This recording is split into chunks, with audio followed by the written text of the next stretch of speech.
Hello everyone and welcome to this week's Kindred Beauty Weekly Wellness video. So today I'd like to talk about patterns of behaviour, upper limits and self-sabotage and how to avoid it. So what is a pattern of behaviour? Patterns of behaviour are made up by the upper and lower limits of your daily lifestyle. For example, one pattern might be that you always swing between going to the gym 3 times a week and 5 times a week, with 5 being your upper limit. Now, all of our brains are wired to want to stay within our comfort zone, or familiar zone for a better way of putting it. This means consistently repeating behaviours that are familiar, whether they're good for us or not. Our self-sabotage comes into play when you start to hit your upper limit and start to edge out of your comfort zone, and even if it's a good thing, your subconscious pulls you back down into that familiar pattern of behaviour. You know, like when you've been really good with your diet for 4 days, so on day 5 you reward yourself with a McDonald's, when really you would have really liked to achieve 5 days.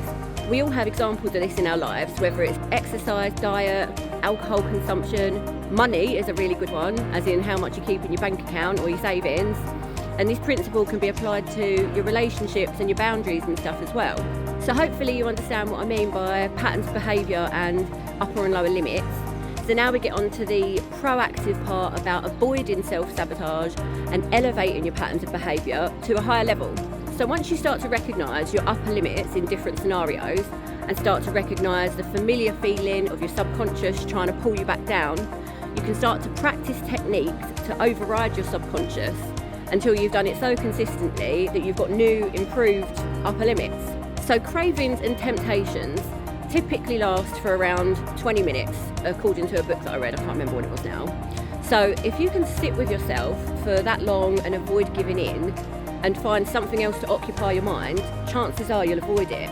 And an excellent practice to help in these moments is to fast forward your mind and try to bathe in the feeling of not giving in to the self-sabotage. To immerse yourself in the feeling of enjoyment or accomplishment, of doing whatever your non-sabotage looks like. In my case, when I've not given in to the temptation of guzzling loads of wine on a weeknight, it's the relief of feeling fresh and pleased with myself the next morning.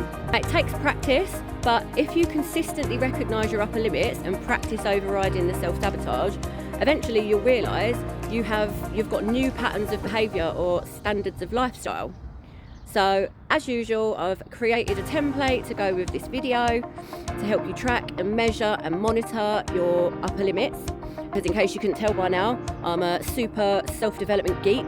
So have a fab week everyone, and please, if you feel like it, leave a comment or get in touch to let me know how you're liking these wellness segments.